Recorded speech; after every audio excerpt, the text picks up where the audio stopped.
Solène Niederkorn vous propose FinScale, un éclairage sur l'innovation dans le monde de la finance, de la banque et de l'assurance.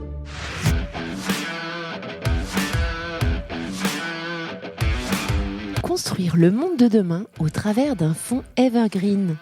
Olivier Mathieu, directeur général de 2050 à Paris. Alors la thèse d'investissement, elle est très simple à énoncer. Ensuite, il y a la mise en œuvre qui est toujours plus complexe. Mais notre premier objectif, c'est d'identifier des entreprises et des entrepreneurs qui ont une vocation profondément transformative, alignée avec les intérêts de la société et de la planète, et en même temps alignée avec les intérêts économiques. Donc cet alignement global, il est focalisé sur 4 essentiels. On a choisi 4 essentiels qui nous semblent être finalement des énormes marchés qui répondent à des besoins essentiels de l'humanité d'une certaine manière. Je ne vous cache pas qu'il a fallu faire des choix sur cet épisode pour rester focus. Cette fabuleuse expérience d'entrepreneur, chef d'entreprise, publicitaire, podcasteur, business angel, Olivier la met au profit du fonds 2050. Ce dernier nous explique comment, piqué par le concept d'innovation positive, il a rejoint Marie Eklund dans la construction d'un fonds qui vise à transformer le monde de manière profonde.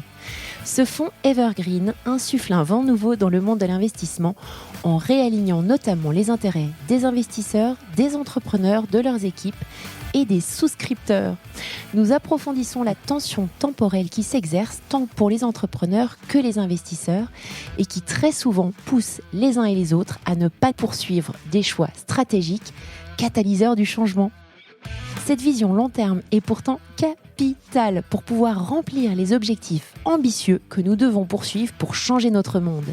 Pour comprendre la manière dont 2050 entend répondre à ces enjeux, nous détaillons la thèse d'investissement, le véhicule, les mécanismes de distribution et de caride, la flexibilité et la liquidité laissées aux mains des investisseurs. Nous revenons sur la mission qui anime les choix d'investissement, un gros marché, un gros problème et un impact énorme.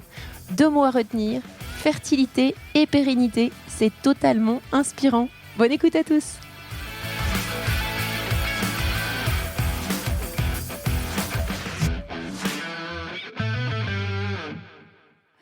Bonjour à tous, bonjour Olivier. Bonjour. Merci de m'accueillir dans ce café de l'industrie pour qu'on puisse enregistrer cet épisode sur FinScale. Merci pour ton temps, parce que je sais que tu vis loin d'ici et que tu n'es pas très souvent à Paris, donc c'est sympa de nous accorder 1 heure de ton temps. Est-ce que tu pourrais, s'il te plaît, te présenter à nos auditeurs et nous faire un petit stop quand même sur ton expérience au sein de France Digital ? Avec plaisir. Oui, effectivement, je vis à Marseille, mais je passe pas mal de temps maintenant à Paris toutes les semaines. Alors, comment se présenter ? Très rapidement, écoute, je suis au départ plutôt entrepreneur. Après avoir été publicitaire, j'ai participé en tant que cofondateur à une aventure incroyable qui s'appelle Price Minister, qu'on a fondée à plusieurs associés.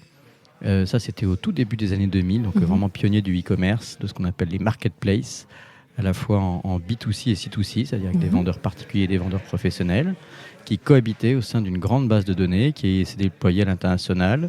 On avait fait aussi un peu de build-up, racheter d'autres startups, agréger tout ça dans un groupe. Et finalement, après différentes aventures entrepreneuriales de levée de fonds, etc., cette entreprise a été rachetée par Rakuten, grand groupe de e-commerce et de digital au sens plus large japonais, un peu le Amazon du pays du soleil levant d'une certaine manière. Et ensuite, après avoir revendu nos parts, je suis moi-même resté PDG, CEO de Rakuten pour la France pendant un certain nombre d'années. Donc j'ai pu profiter comme ça de la culture japonaise et de passer beaucoup de temps aussi dans les avions entre Tokyo, Paris, San Francisco, qui a également un siège de Rakuten sur la côte ouest. J'ai pu quand même connaître une carrière un peu internationale dans un grand groupe, tout en étant encore assez indépendant en France, avec, on pourrait dire, une sorte d'empowerment de la part du management de Rakuten sur l'Europe, parce que les Japonais connaissent moins bien cette culture, donc ils m'ont fait confiance. Et puis, une fois qu'on a transformé la marque Price Minister en Rakuten, j'ai décidé que c'était un peu la fin de l'aventure, que j'étais intégré dans un grand groupe et que c'était moins d'indépendance et moins d'autonomie pour moi. Donc la marque Rakuten continue de bien vivre. Et je suis, alors effectivement, entre-temps, je suis devenu business angel, tout en restant à ce moment-là PDG de Rakuten, puisque en ayant revendu, j'avais un peu d'argent devant moi et envie également du coup de faire ce qu'on appelle parfois du give back, revenir vers l'écosystème comme certains business angels avaient fait à notre intention quand on avait démarré Price Minister, c'est-à-dire participer à des aventures entrepreneuriales avec la main de l'investisseur, donc donner un peu d'argent, essayer de prodiguer quelques conseils. Et donc j'ai pu faire quand même beaucoup d'investissements au fur et à mesure des années, pendant une dizaine d'années. J'en ai compté 45, donc ça faisait beaucoup de startups, pas forcément des gros tickets, mais en tous les cas, ça me permettait de découvrir plein d'aventures humaines, technologiques, d'innovation. Et au cours de cette carrière de business angel, qui est une carrière semi-professionnelle, parce que ce n'était pas non plus mon métier, mais enfin j'y ai passé un peu de temps, j'ai contribué à la création et j'ai finalement pris aussi la présidence, ou la coprésidence pour être précis, de France Digital au début du mandat de François Hollande. J'étais à ce moment-là coprésident aux côtés de Marie Eklund, qui est aujourd'hui mon associé dans l'aventure du fonds d'investissement 2050. C'est comme ça qu'on s'est connus. Et donc France Digital, c'est une association qui rassemble à la fois les entrepreneurs du monde du digital, donc en gros les start-upers, pour résumer, avec les investisseurs qui sont les fonds de capital risque ou les VC. Et donc l'idée était d'avoir une coprésidence, mais également un board et une gouvernance qui soit équilibrée entre entrepreneurs et investisseurs, de façon à pouvoir parler d'une seule voix et d'influencer finalement l'environnement économique, financier, fiscal, pour favoriser la croissance des startups. Donc aujourd'hui, on dirait pour favoriser l'émergence de licornes. Il n'y avait pas encore forcément des licornes à l'époque, mais il y en a eu de plus en plus depuis. Et donc, ça nous a permis de fonctionner en écosystème, en intelligence collective, de raisonner de manière un peu plus macro. Et donc, j'ai fait 2 mandats comme coprésident. D'accord. Aujourd'hui, c'est Benoît Grossman qui est le coprésident investisseur et Frédéric Mazzella, le coprésident entrepreneur. Donc, ça continue dans la même philosophie, mais je suis toujours au board et vice-président de France Digital. Parfait, merci beaucoup. Alors, c'est vrai qu'on aurait pu parler de plein de choses avec toi aujourd'hui. Moi, j'ai envie qu'on parle de 2050. C'est un sujet que j'ai couvert à plusieurs reprises sur ce podcast. C'est vraiment très intéressant. Je pense que tu nous donnes aujourd'hui beaucoup de détails sur la façon dont vous vous êtes structuré. La première question que j'aimerais te poser, c'est quel a été le déclencheur pour toi pour rejoindre Marie Eklund dans cette aventure? Comment ça s'est fait alors, la rencontre, on sait, mais... comment ça a bourgeonné dans votre esprit? Il y a plein de raisons qui font qu'à un moment donné, on se lance dans une aventure, qu'elle soit entrepreneuriale, financière, pourquoi pas aussi associative ou culturelle. Moi, j'ai fait un peu d'introspection après avoir eu un peu de temps, un peu d'argent, avoir fait des investissements, et je me suis demandé aussi ce que je voulais faire de ma vie. Bon, donc c'est des questions qui sont un peu vastes et philosophiques, mais enfin, il faut se les poser parfois.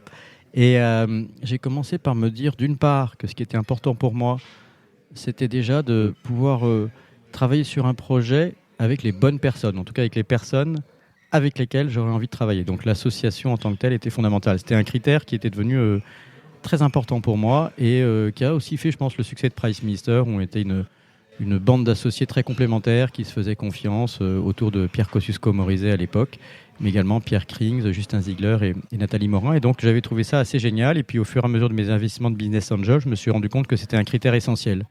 Et donc, je me suis dit, ça doit être le cas aussi pour un fonds d'investissement. Il s'agit quand même de travailler ensemble, de passer beaucoup de temps ensemble et de décider aussi ensemble. Donc, d'être alignés en termes de valeurs, de compétences, etc. Et donc, j'avais appris à travailler avec Marie Eklund autour de France Digital. Et puis, on avait aussi réfléchi au sens de l'investissement, au sens du capital risque. Parce que finalement, France Digital, c'est aussi un think tank. Donc, ça nous obligeait à travailler un petit peu l'aspect matière grise, réflexion autour de cet écosystème. Ensuite, j'avais aussi envie de devenir investisseur de toutes les façons après plusieurs années de business angel qui étaient un peu frustrantes pour moi parce que non professionnel, c'était, comme on dit parfois, un side project. C'est-à-dire que je faisais ça à côté, donc pas forcément en y consacrant suffisamment de temps. Donc il y a une petite frustration à ne pas pouvoir passer suffisamment de temps à suivre les dossiers.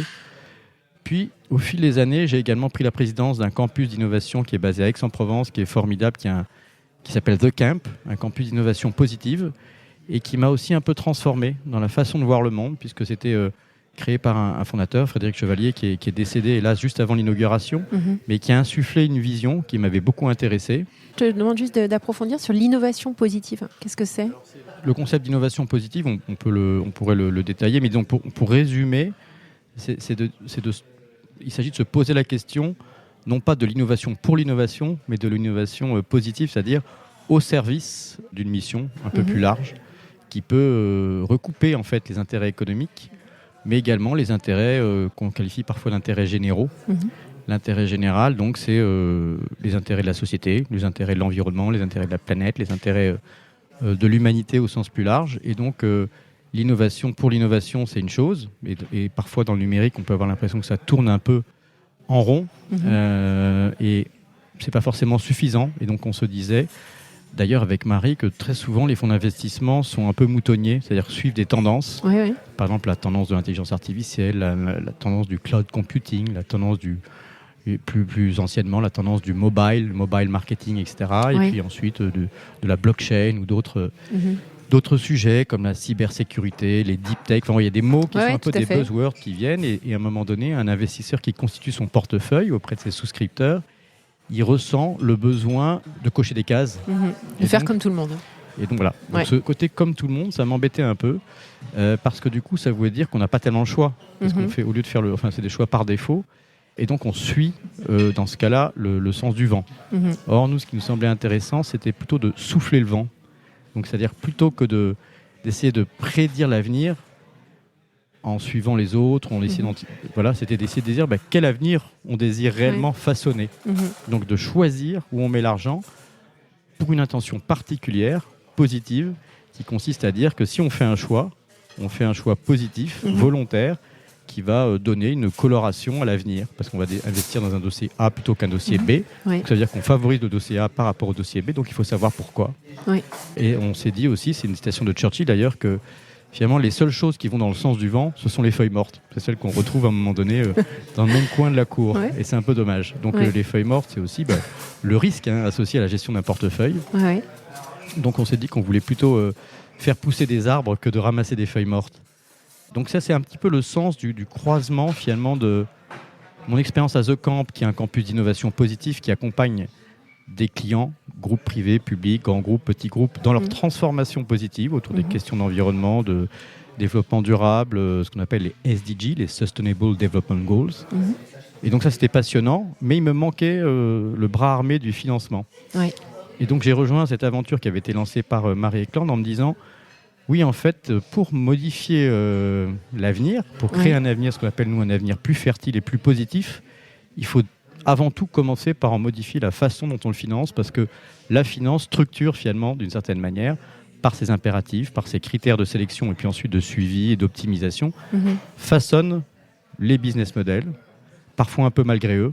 Donc il y a des questions de désalignement au long du chemin de l'entrepreneur. Il peut avoir une vision initiale et puis peu à peu être influencé par des investisseurs au gré des assemblées générales, des conseils d'administration, des pressions concurrentielles, de la pression du court terme.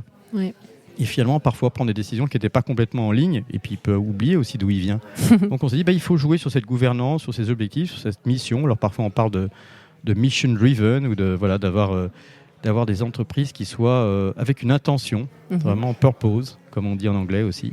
Et c'est intéressant de s'appliquer ce type de contraintes également au moment du financement, tout au début de la vie d'entreprise, ou un peu plus tard, mais enfin en tout cas quand elle a besoin d'être financée, parce que c'est là aussi des moments où on fait des choix d'orientation. Donc ça revient à cette question de choix par rapport au fait de subir le vent ou de souffler le vent d'une certaine manière, pour garder cette métaphore. Donc c'est ce qui m'a animé. Mais après, il fallait faire une analyse financière plus concrète. Tout à fait. Comment est-ce qu'on va répondre à ces critères qui sont très ambitieux, mais qui ne doivent pas rester seulement philosophiques, qui doivent s'appliquer dans des outils financiers. Super, tu vas nous donner plein de détails. Si tu pouvais résumer les valeurs sur lesquelles vous fondez 2050, quelques grandes valeurs clés. Bon, les valeurs, elles sont finalement simples et de bon sens. Il y a des questions, nous ce qu'on veut, c'est façonner un avenir et un monde qui soit à la fois plus fertile, plus humain, plus inclusif. Et dans la notion de fertilité, on comprend il faut que ce soit productif. Donc quand on met 1 euro quelque part, il va produire, il va germer, foisonner, etc. Il faut que ce soit inclusif, c'est-à-dire que ça inclut la diversité, un peu comme par analogie avec la nature. On sait que la biodiversité, c'est un sujet de résilience et que les différentes composantes de cette biodiversité se renforcent les unes les autres et que l'ensemble est plus fort que la somme des parties. Et puis une dimension aussi d'évolutivité, parce qu'on sait qu'on est dans un monde qui change, et si on est rigide dans nos critères d'investissement ou dans les critères des business models qu'on sélectionne, on sait très bien qu'on va aller dans le mur. Donc il y a une notion d'évolutivité. Parfait. Alors, il y a un point qui m'a marqué quand j'ai préparé cet épisode, c'est la notion de vision long terme. Par rapport à ce que tu as toute ta vie professionnelle hyper fertile auparavant, comment tu Si tu pouvais nous donner un horizon de temps avec ce fonds-là, déjà la date de 2050 est très symbolique, mais justement, on va regarder après plus en détail les investissements, mais comment vous vous positionnez dans le temps avec les entrepreneurs que vous supportez ? Alors effectivement, toute une partie de notre thèse d'investissement repose sur la tension temporelle. C'est-à-dire que je considère, après avoir en plus vendu PriceMeister à Rakuten, je me suis retrouvé comme d'autres dans un groupe coté en bourse, là ici, coté au Nasdaq, donc l'équivalent du Nasdaq japonais. Et donc on sait que quand on est coté en bourse, on a ce qu'on appelle des quarterly reports, donc l'obligation de faire des rapports financiers tous les trimestres. Et certaines personnes, d'ailleurs, même des économistes, remettent en cause cette impérative nécessité d'avoir à faire des reportings trop fréquents, parce que c'est un petit peu comme donner des coups de volant à droite, à gauche, c'est difficile de garder le cap. Et cette tension entre le court terme et le long terme, on le retrouve aussi au niveau des véhicules d'investissement de capital risque, les VC, parce qu'ils ont des horizons de temps, notamment les véhicules type FPCI, ils ont des horizons d'investissement et de réinvestissement, alors c'est 8 ans, 9 ans, 10 ans, et donc c'est des durées pas très court terme, mais qui sont moyen terme, en tout cas pas très long terme, qui sont décorrélées de la réalité économique et des sous-jacents du marché lui-même. Donc c'est comme s'il y avait deux mondes qui vivent à deux rythmes différents. La transformation des marchés au sens économique et puis les impératifs financiers qui sont finalement la vie de l'argent. Et nous, on pense que l'argent, c'est pas seulement fait pour faire plus d'argent, ça peut être fait pour faire de l'argent, mais aussi autre chose. Et donc ça, c'est une question de prendre en main son destin et donc ses choix, comme je le disais tout à l'heure. Donc on s'est dit que cette tension entre le court terme et le long terme, des besoins long terme de transformation profonde du marché, qui sont les constats qu'on fait sur beaucoup maintenant de marchés. Le Covid nous a tous amenés à beaucoup réfléchir pendant 2 ans de confinement ou de succession de confinement et de déconfinement, mais les questions se posaient autour du réchauffement climatique, des inégalités sociales croissantes, du poids de la finance, et de se demander est-ce que c'est le monde qu'on veut, tout en restant capitaliste et tout en pensant que la société ne marche pas à l'envers, il faut juste utiliser les outils différemment ou les réinventer. Et donc cette tension entre le court terme et le long terme, c'est pour moi un des grands drames de notre époque. C'est un constat que je fais, mais que je retrouve à tous les niveaux.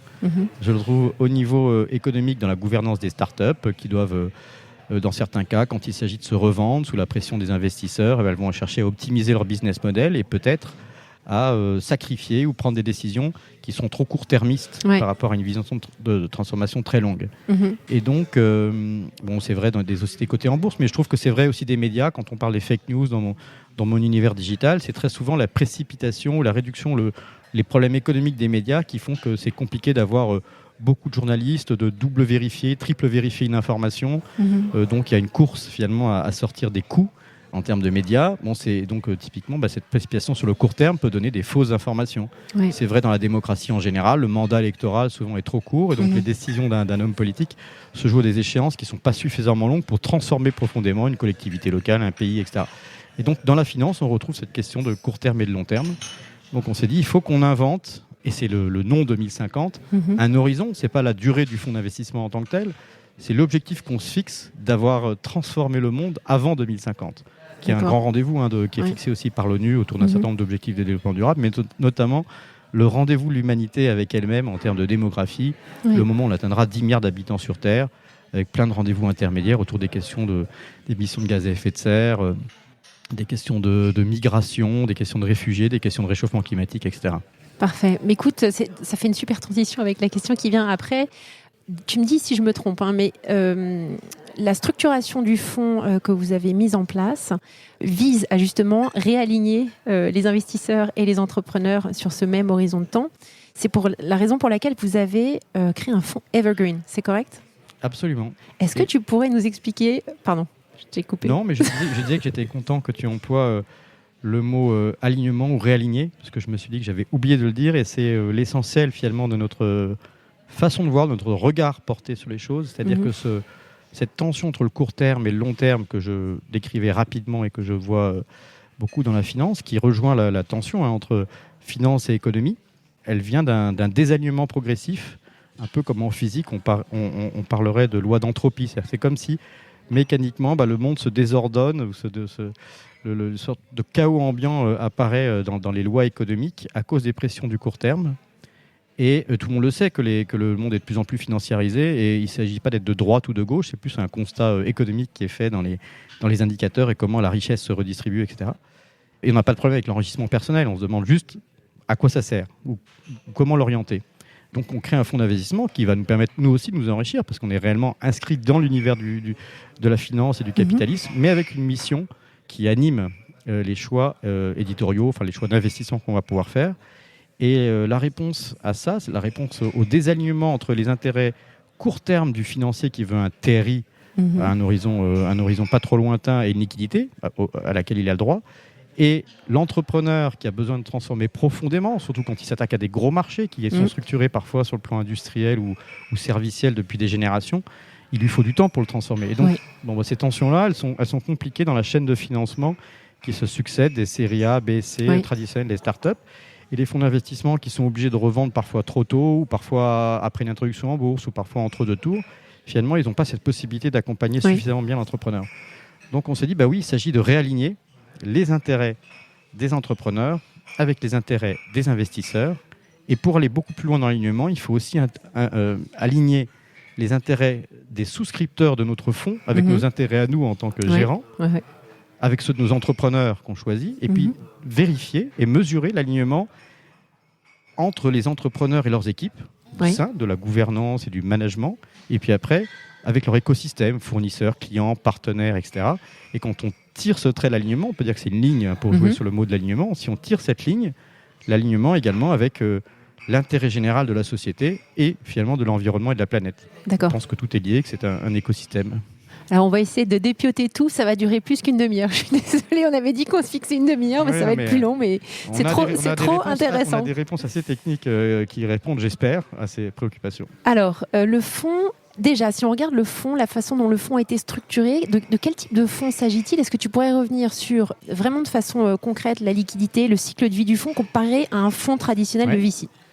Alors déjà, tu as prononcé le mot evergreen. On parle aussi parfois de non-closed-ended fund, c'est-à-dire que c'est un fonds qui n'est pas fermé, contrairement à un fonds fermé de type FPCI qui a une durée d'investissement puis après de réinvestissement prédéterminée dans ses conditions générales et dans son règlement, et qui du coup amène souvent, quand il s'agit de prendre une décision d'investissement, de signer une LOI, une lettre d'intention, une term sheet dans laquelle on donne l'horizon de liquidité aussi. Alors c'est pas forcément un rendez-vous obligatoire, mais ça met une pression et un horizon qui est plutôt celui du fonds et pas celui de l'entrepreneur. Tout à fait.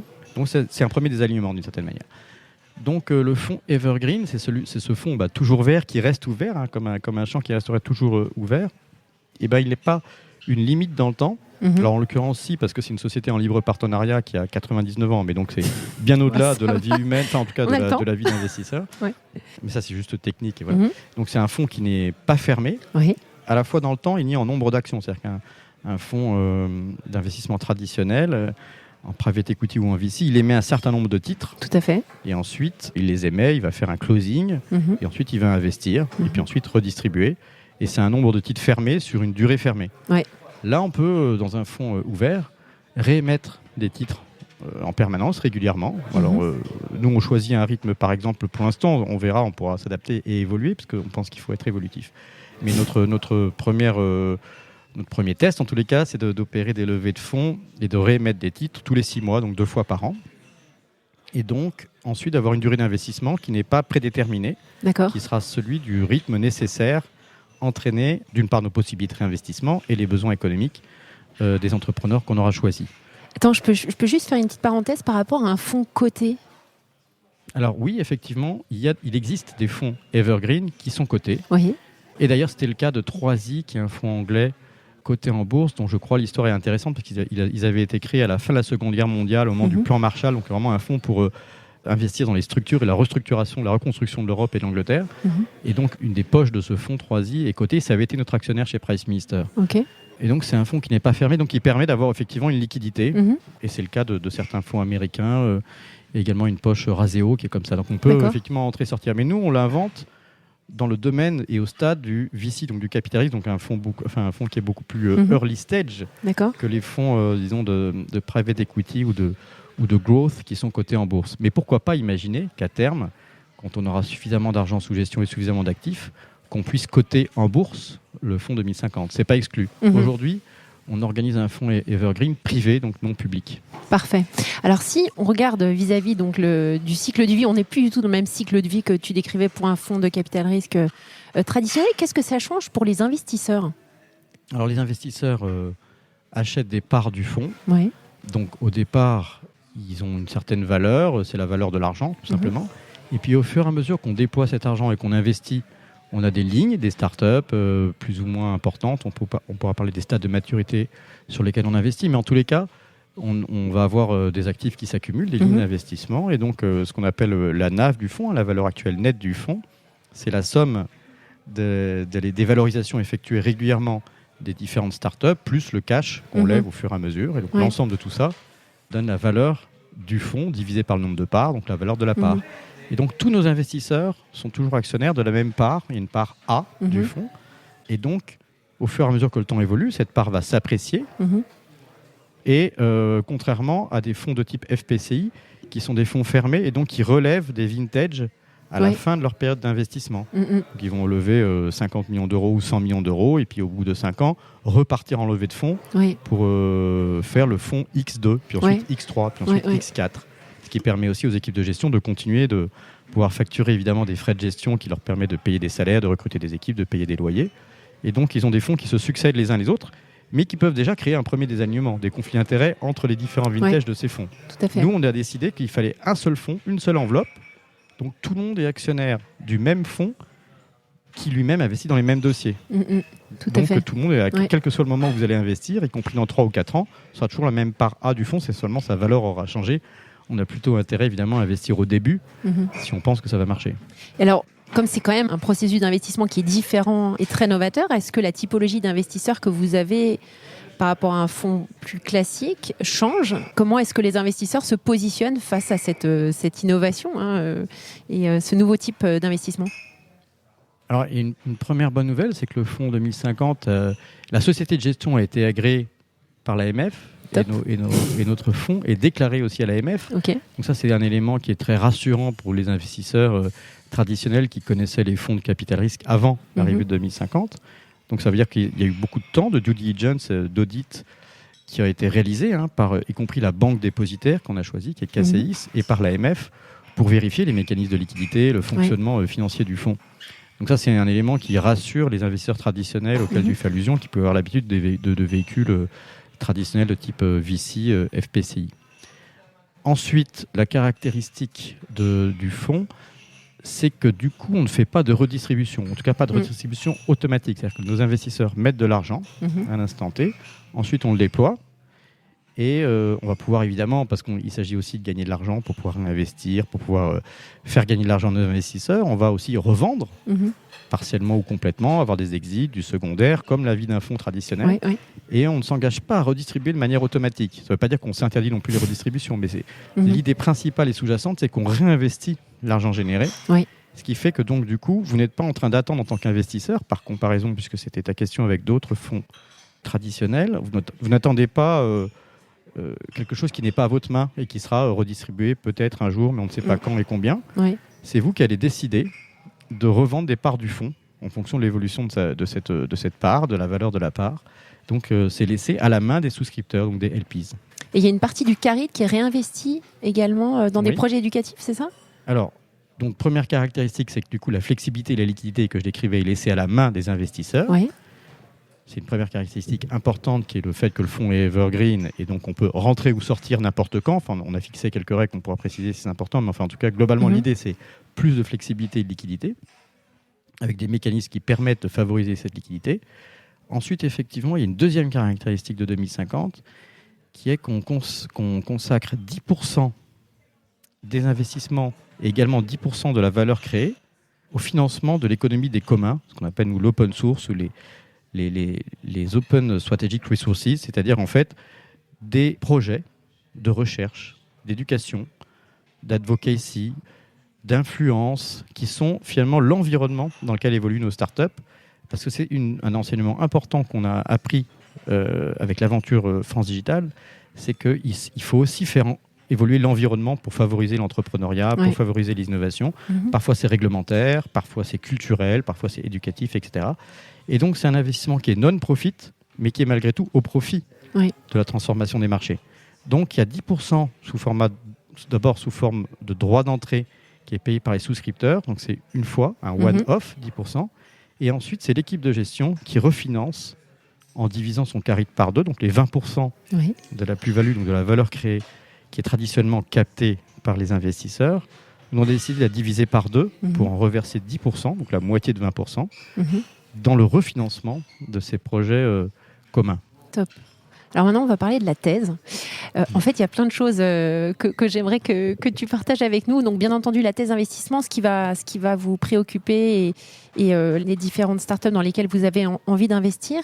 Et un des points que j'aimerais que tu creuses aussi, c'est comment vous identifiez ces projets-là et comment vous assurez que, tu disais d'ailleurs que sous la pression parfois de certains investisseurs, il y a des entrepreneurs qui se désalignent par rapport à leur vision de départ. Comment est-ce que vous motivez ces entrepreneurs à garder le cap ? Comment vous les accompagnez sur ces C'est sujets ? plusieurs questions. Ouais, alors attends, on va les recommencer sur resservir. la thèse et l'identification des business prometteurs. Absolument. Et puis après, l'accompagnement éventuellement des entrepreneurs. Alors la thèse d'investissement, elle est très simple à énoncer. Ensuite, il y a la mise en œuvre qui est toujours plus complexe. Mais notre premier objectif, c'est d'identifier des entreprises et des entrepreneurs qui ont une vocation profondément transformative, alignée avec les intérêts de la société et de la planète, et en même temps alignée avec les intérêts économiques. Donc cet alignement global, il est focalisé sur 4 essentiels. On a choisi 4 essentiels qui nous semblent être finalement des énormes marchés, des marchés qui répondent à des besoins essentiels de l'humanité d'une certaine manière. Il y a un premier, enfin je les donne dans le désordre, mais il y en a un premier qui est l'agroalimentaire. Ça va vraiment du sol à l'assiette, agritech, foodtech, etc. Donc l'essentiel, c'est comment on va nourrir 10 milliards d'habitants d'ici 2050 pour que ce soit bon pour la santé, bon pour la planète et que ce soit abordable, inclusif, etc. Ça, c'est des questions essentielles et vous comprenez bien que là, le marché est énorme. Il y a un point qui est la santé, un autre essentiel qui est la santé. On parle d'une santé là, holistique, qui comprend la santé mentale, la santé physique, sans faire de 2050 un investisseur dans les biotechnologies qui sont une catégorie d'investisseurs un peu particulier quand il s'agit de tester des protocoles, des vaccins, des médicaments, des molécules, etc. Donc là, on est vraiment dans ce que peut faire l'innovation au service de la santé pour le plus grand nombre. Il y a beaucoup de sujets dans le numérique, de la data autour de la santé, etc. Un de nos premiers investissements, le premier investissement, c'est WeThings, par exemple. Tout à fait. Qui est plus qu'une start-up, qui est aujourd'hui une scale-up, déjà internationale, et qui collecte beaucoup de data sur la santé à travers les objets connectés. On pourra en reparler. Éducation et culture. Oui. On considère que là aussi, il est essentiel de transformer d'adapter la façon dont on est formé tout au long de la vie, mais ça commence à l'école. Et puis l'ensemble de ce qu'on appelle le soft power, c'est la culture au sens général, parce qu'il faut aussi transformer les façons de penser qui sont souvent calées sur le passé. C'est ce qu'on a appris à l'école, ce que nous ont appris nos parents. Et pour se projeter vers l'avenir, il faut aussi penser que l'innovation peut être au service de ça. Et donc, quand on parle de EdTech, on voit bien que c'est également une des grandes problématiques qui est posée, y compris d'ailleurs par l'ONU, l'accès à l'éducation pour tous dans le monde entier. On a un autre sujet qui est la transition énergétique et industrielle. Elle est forcément au cœur des questions d'environnement. Il s'agit de décarboner l'économie, de s'attaquer au problème du réchauffement climatique, aux accords de Paris. Et là, c'est le sujet le plus booming en ce moment parce qu'on parle beaucoup d'économie du carbone et c'est tout à fait explosif. Donc il y a plein d'innovations. Ouais. Ça ressemble presque au foisonnement des innovations digitales d'il y a 20 ans. Ouais. Que maintenant, les mêmes entrepreneurs avec la même qualité, avec le savoir-faire du digital en plus, du traitement des datas, et puis des contraintes qui sont aussi imposées par, d'une part, l'urgence, mais aussi par la réglementation, la loi et l'environnement international, font qu'il y a énormément d'initiatives entrepreneuriales dans ce sujet. Et c'est la transformation qui inclut la ville de demain, la mobilité de demain, l'industrie de demain, etc. Il y a ensuite l'économie de la confiance. En anglais, on dit « put trust at the heart of the economy ». On pense que ça, c'est un sous-jacent fondamental qui n'a pas été assez posé par la question du numérique de la première génération. Et qu'est-ce que tu entends par l'économie de la confiance ? On part d'un constat qu'il y a de moins en moins de confiance les uns dans les autres, mais notamment dans les institutions politiques, dans les médias, dans les institutions financières ou assurantielles. Donc on vit dans une défiance absolue qui est croissante et on le voit partout dans les médias, les études le montrent. Or, les outils numériques devraient favoriser l'accès à une meilleure information, l'accès à une démocratie participative, l'accès à des produits financiers beaucoup plus larges, etc. Et ce n'est pas seulement le cas. Alors il y a plein de néobanques qui commencent à apparaître, et c'est très booming dans l'univers des fintech. On voit aussi des civic tech. On pense que les médias aussi sont remis en cause dans leur modèle économique.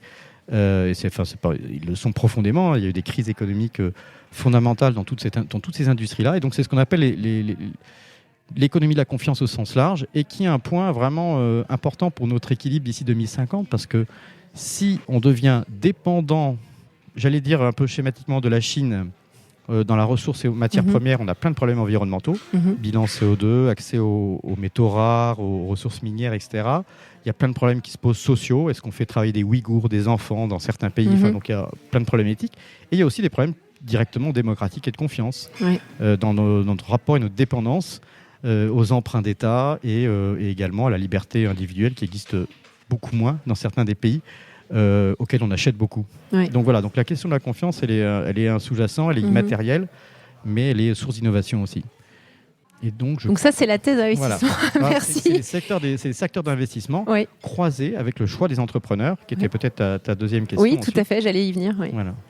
Alors, je ne sais pas si tu veux reformuler la question, mais sinon, je l'avais bien noté. Vas-y. Comment est-ce qu'on choisit les entrepreneurs? Parce que c'est extrêmement vaste. C'est essentiel. Alors, c'est vaste, et c'est un problème qui est ce qu'on appelle la gestion du deal flow. C'est une clé dans le succès et la méthodologie à mettre en place pour un fonds d'investissement, notamment en capital risque, puisqu'il s'agit d'évaluer humainement aussi des équipes, alors qu'on est souvent, alors pas toujours early stage, mais on est à des stades assez, disons, au début de la vie de l'entreprise.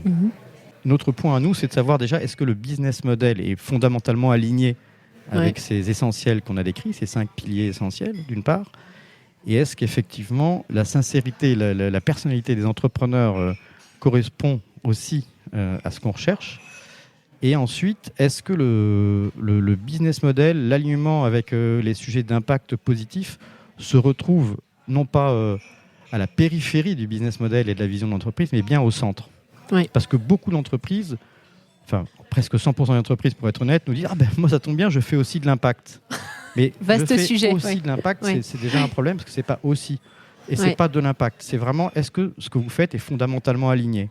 C'est pas comment est-ce qu'on fait des profits qui vont abîmer la planète et la société, comment est-ce qu'on les répare à côté. C'est comment est-ce que fondamentalement, c'est ce qu'on appelle la fertilité, c'est comment est-ce que fondamentalement, quand on plante des euros, ils sont fertiles, comme vraiment la métaphore agricole le permet. Et comment ça s'évalue, ça? Alors on a mis en place une méthodologie et on l'éprouve au fur et à mesure. Et là encore, elle est évolutive. On n'a aucune prétention sur le fait d'avoir la science infuse dans ce domaine-là. On a un peu d'expérience pour avoir investi, Marie Eklund et moi-même. On a une super équipe qui a une capacité d'analyse fondamentale et que je cite, Aïcha Bendia, Annelise Bancé, Charlie Berthet, Aude Duprat aussi qui est notre secrétaire général. Donc c'est des personnalités de très haut niveau avec des grosses capacités d'analyse, de compréhension et une volonté farouche de vraiment transformer les marchés. Et donc transformer les marchés, ça veut dire qu'on cherche dans les dossiers, ce qui est un complément de réponse à la question d'identification et de critères, des dossiers qui ont une capacité transformative très importante. Ce qui est que notre critère, si on essaie de résumer très basiquement, c'est est-ce que c'est un gros marché et est-ce qu'il y a un gros problème à résoudre? Un gros marché, donc big market, big problème. D'accord. Et donc, les exemples dans ceux qu'on a déjà investis sont très très clairs, parce qu'il y a plein de petits marchés qui ont d'impact fort, mais qui sont petits, donc l'impact sera limité. Il est fortement très ciblé. Et il y a aussi des très très gros marchés avec des problèmes assez faibles à résoudre, et donc ils ne vont pas forcément profondément transformer nos façons de consommer, nos façons de produire. Nous, c'est vraiment le croisement, la ligne de crête entre vraiment l'impact économique et l'impact durabilité. J'ai 2 questions qui me viennent. La première, c'est comment ça se passe quand vous investissez de concert avec d'autres investisseurs pour maintenir l'alignement dans votre sens. Et est-ce que vous outillez les entrepreneurs avec de nouvelles méthodologies de travail également pour que, on parlait tout à l'heure de dépioter la pelote jusqu'au bout, c'est-à-dire pour que leurs équipes elles-mêmes soient bien traitées et que la stratégie de la boîte soit pérenne? Oui, alors nous, on a mis en place une méthodologie qu'on appelle les Key Alignment Indicators, donc KAI ou KAI, qui est un peu un jeu de mots en référence au KPI. On pense que c'est très important de suivre les KPI et on est très rigoureux en termes financiers, et moi en tant qu'entrepreneur, à suivre les bons indicateurs financiers, performance de l'entreprise, mais on élargit le concept même de performance à ces indicateurs d'alignement. Donc on a mis en place une méthodologie, c'est notamment Annelise chez nous qui a passé beaucoup de temps sur la question, qui permet de screener, d'identifier, de poser les bonnes questions lors de nos due diligence, d'interroger les équipes, les investisseurs, les co-investisseurs, les entrepreneurs, avec un set de questions. On a 5 grands ensembles qui nous permettent de voir si l'entreprise est solide sur sa mission, si sa gouvernance est saine, si elle a un écosystème robuste, si son empreinte sur l'environnement, le planet footprint, est également présent dans l'ADN. Alors, il ne s'agit pas de cocher systématiquement toutes les cases, sinon on n'investirait jamais. En revanche, si par exemple une entreprise a naturellement un bilan carbone excellent, mais que son management est complètement toxique, on n'aura pas envie d'investir. Donc on se fixe comme ça des grilles de curseurs, un petit peu comme la table de mixage qu'on a devant nous pour la gestion de ton podcast. On va, entre les graves, les aigus, etc., trouver le bon équilibre qui nous permet de poser toutes ces questions en amont, cette grille de critères, et ensuite de proposer dans notre lettre d'intention et d'investissement de suivre ces indicateurs dans le temps, puisque ce que je disais, c'est la tension entre le court terme et le long terme. Tout à fait. C'est la tentation ou parfois le fait d'être forcé ou sous contrainte, notamment du fait qu'il y a d'autres investisseurs autour de la table qui pourraient dire bon là maintenant il faut optimiser les bidas d'ici 3 mois, donc tant pis, on va se séparer, on oublie la mission, on y reviendra plus tard. J'ai entendu 1000 fois. Et l'idée c'est de dire non, il faut gagner de l'argent, sinon ça ne nous intéresse pas en tant qu'investisseur. D'abord parce qu'on ne pourra pas gagner d'argent, mais aussi parce qu'on n'aura pas d'impact si l'entreprise périclite. Pour qu'elle ait un véritable impact, il faut que ce soit à la fois vraiment économique et que ce soit également ce qu'on appelle nous durable, avec son alignement sur la société et sur l'environnement. Mais il faut vraiment garder ce côté bicéphale, équilibré entre les deux aspects. Donc il faut vraiment avoir les tableaux de bord et les conseils d'administration qui représentent cette voie-là. Et donc dans la lettre d'intention, quand on signe la lettre d'intention, on l'a fait signer aussi à nos co-investisseurs pour qu'il y ait une adhésion à la mission et qu'on change vraiment la façon d'investir. Et la réalité, c'est que beaucoup d'investisseurs, même quand ils sont beaucoup plus financiers que nous, ils sont d'accord avec ça en fait. Ça, c'est vraiment une bonne nouvelle. Alors après, on va voir comment ça tient dans la durée, quand il y aura évidemment, quand parfois le bateau tangue, parce que la vie de l'entrepreneur, c'est pas seulement de traverser des mers plates.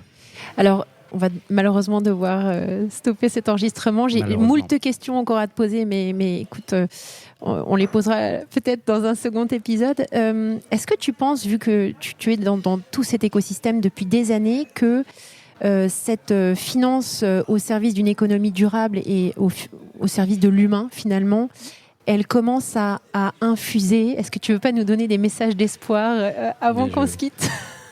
Je ne serais pas ici au Café de l'Industrie dans ce podcast merveilleux à discuter avec toi si je n'étais pas vraiment suroptimiste. Enfin, je suis très inquiet et très optimiste à la fois. Mais enfin, je suis très souvent, quand on est stressé, la meilleure réponse, c'est de prendre les choses en main et déjà, ça déstresse. Comme les enfants qui sont stressés avant un devoir à l'école, quand ils se mettent à travailler, ils sont déjà moins stressés. Quand on a quelque chose à faire et qu'on sait qu'il faut l'avoir fait, il vaut mieux s'y mettre. Donc, quand on s'y met, après, on pense moins aux problèmes, on pense aux solutions, ce qui est le propre de l'entrepreneuriat et de l'investisseur, j'espère aussi. Il y a beaucoup d'indicateurs positifs. D'abord, il y a eu un basculement considérable à cause ou grâce au Covid. C'est-à-dire que tout le monde s'est mis à avoir le temps de réfléchir. On s'est rendu compte que quand l'économie ralentit, la qualité de l'air s'améliore, que la qualité de l'eau s'améliore, que la vie sauvage reprend ses droits, qu'on peut voyager moins, se transporter moins. Ça a mis en cause les façons de travailler, la gouvernance des entreprises, le télétravail. Bref, toutes ces questions-là sont positives. On n'a pas toutes les bonnes réponses et on sait que tout n'est pas parfait, mais en tout cas, ça a été une sorte de grand chamboulement, un petit peu comme si j'étais religieux, je dirais, c'est un peu comme si la main de Dieu, c'était comme ça, nous avait forcé à réfléchir, ambiance tour de Babel, où d'un seul coup, on se fait engueuler par la nature toute puissante qui nous remet un petit peu une grosse fessée. La réalité après, c'est qu'il y a aussi un autre point de vue positif, c'est qu'on voit que la nouvelle génération, plus jeune que moi, se pose déjà ces questions nativement dès leurs études, beaucoup plus tôt et bien avant le Covid d'ailleurs, donc en disant voilà, je ne peux pas me réveiller et bosser 8 heures ou 10 heures par jour dans une entreprise qui ne se poserait pas les bonnes questions. Donc les vocations et la nécessité pour les entreprises sur le marché du travail d'être attractives auprès des meilleurs talents, des meilleurs diplômes dans le monde entier. C'est vrai de Stanford, Berkeley en Californie ou de Centrale, Polytechnique et HEC à Paris, mais c'est vrai à tous les niveaux d'études. Je prends les plus connus parce qu'ils se sont mobilisés, ils ont pris la parole, ils ont signé des chartes et ils se sont engagés. Mais la réalité, c'est que ce qu'on appelle la HR brand, la marque employeur, la marque RH, c'est un atout fondamental qui force les entreprises aussi à se dire si je veux avoir ces jeunes talents qui viennent finalement travailler pour moi, il faut aussi que je leur propose une mission qui corresponde à leur propre alignement. On revient à l'alignement personnel de ses valeurs avec la façon dont on gagne l'argent. Ce pourquoi je suis bon, ce pourquoi je gagne de l'argent. Enfin, c'est le schéma aussi qu'on appelle parfois Ikigai pour les schémas japonais, mais là on n'aura pas le temps de le développer. Mais en tous les cas, c'est pas vraiment de la philosophie ou de la méditation, c'est juste qu'aujourd'hui, les consommateurs se posent la question au moment où ils achètent, sachant que consommer, c'est voter, consommer, c'est aussi un choix. C'est vrai en B2B aussi, les contraintes RSE s'imposent, donc en B2C, en B2B, sur le marché du travail, sur les produits financiers aussi. On voit que maintenant, de plus en plus de produits financiers revendiquent leur alignement et donc certaines banques renoncent, par exemple, à investir dans le tabac ou investir dans un certain nombre de produits nocifs pour la santé. On voit aussi que la transparence des médias, je parlais du scandale des Ouïghours, mais c'est vrai dans plein de sujets. C'est pour ça que le cours de bourse de Facebook aussi a souvent été ébranlé. C'est pour des questions de comportement vis-à-vis de la question de la confiance que j'évoquais tout à l'heure, le traitement des données, des datas privées par exemple. C'est vrai dans les marchés financiers, c'est vrai dans les conditions de production, c'est vrai dans la rémunération et la transparence des agriculteurs ou de toute la chaîne de valeur. Donc comme la transparence est devenue une sorte d'impérieuse nécessité parce qu'on a accès à presque tout aujourd'hui, plus on est transparent, plus on est obligé du coup de savoir ce qu'on va montrer, parce que sinon ça sera montré par quelqu'un d'autre qui pourra vous dénoncer, c'est ce qu'on appelle parfois les lanceurs d'alerte. Donc ça, c'est un petit peu la loi de l'offre et la demande. Et là-dessus, je suis assez positif. En revanche, ça ne suffit pas. C'est pour ça qu'il faut accélérer. Et il faut innover vraiment dans les outils de financement pour le coup, parce que ça reste encore eux, et ça c'est la partie un peu plus négative, c'est que la puissance des lobbies industriels et financiers, qui n'est même pas forcément malveillante, mais qui cherche à préserver en quelque sorte ses acquis, elle ralentit le mouvement. Et on voit bien que le rapport du GIEC de cet été montre qu'on n'a pas encore pris la bonne trajectoire pour ralentir vraiment les risques de réchauffement climatique. Écoute, c'était hyper inspirant. Est-ce que tu pourrais nous recommander un livre ? En fait, j'adore lire, donc j'ai besoin d'inspiration à chaque épisode. Alors le livre que je recommande, c'est pas un livre qui est ultra récent. Moi, je l'ai lu il y a quelques années. Il date de 2015. C'est Le syndrome de la grenouille, l'économie et le climat. Et c'est amusant parce que c'est un livre qui a été écrit par un grand professeur d'économie qui s'appelle Ivar Ekland, et c'est le papa de Marie Ekland, qui est un grand économiste et qui était à l'université Dauphine. Qui est prof à Dauphine aussi. Et qui est prof à Dauphine. Alors je crois qu'il est retraité maintenant, mais voilà, il a eu des grosses responsabilités à Dauphine. Et avec lui, on produit un commun. Je parlais des 10% des communs qu'on investit. On produit un commun qui est un cours sur le réchauffement climatique, qui est ensuite aujourd'hui donné à 1000 étudiants par an en première année à l'université Dauphine. Donc ça nous permet d'avoir un vrai cours sur les communs, qui est les tenants, les aboutissants, comprendre d'où vient le réchauffement climatique, les raisons et les causes industrielles, la question des gaz à effet de serre, les conséquences sur ce qu'on mange, d'où ça vient, les solutions, etc. Et ça, c'est fait par des professeurs, des chercheurs, un peu comme un Wikipédia en libre de propriété. Mais c'est pas donc ça, c'est aussi un livre que je peux recommander. C'est un cours sur le réchauffement climatique, les enjeux du 21e siècle. Mais le syndrome de la grenouille, ça part juste de ce petit principe qui est que les modèles économiques ne nous permettent pas de nous projeter à très long terme, parce qu'ils n'ont jamais été pensés comme ça. Donc on est souvent sur des cycles relativement courts. Et vous savez, cette histoire de la grenouille, c'est quand on la met dans de l'eau froide et qu'on la laisse, qu'on met l'eau à chauffer, elle se laisse mourir parce que l'eau chaude chauffe progressivement et n'est pas suffisante pour finalement, titiller son instinct de survie, alors que si on la plonge dans l'eau bouillante, elle en ressort et elle survit. Et le réchauffement climatique, c'est quand on vous dit que ça va être 1,5 degré dans X dizaines d'années, ça ne concerne pas les économistes ou ceux qui prennent une décision, qui sont les PDG ou les ministres, etc. Donc ça décrit très bien qu'on va vers un drame et qu'on l'accepte au fur et à mesure, et qu'on a toujours des gens un peu sceptiques qui vont dire bon, il fait un peu chaud cet été, mais l'année dernière il faisait froid. Et on ne regarde pas la courbe sur le long terme. Et la courbe sur le long terme, tous les scientifiques et les GIEC le disent. Donc c'est très intéressant parce qu'il y a plein d'exemples de ce que ça implique après sur plein d'aspects de l'économie, des flux migratoires, de la démographie, des industries, etc. Le syndrome de la grenouille. Merci beaucoup Olivier. À bientôt. À bientôt, merci. Merci à tous pour votre écoute. Je suis ravie d'avoir partagé ce moment avec vous. N'hésitez pas à me contacter sur Twitter ou LinkedIn pour me faire part de vos commentaires ou de vos réactions. Et je compte sur vous pour noter cet épisode sur vos plateformes de podcast préférées. À la semaine prochaine.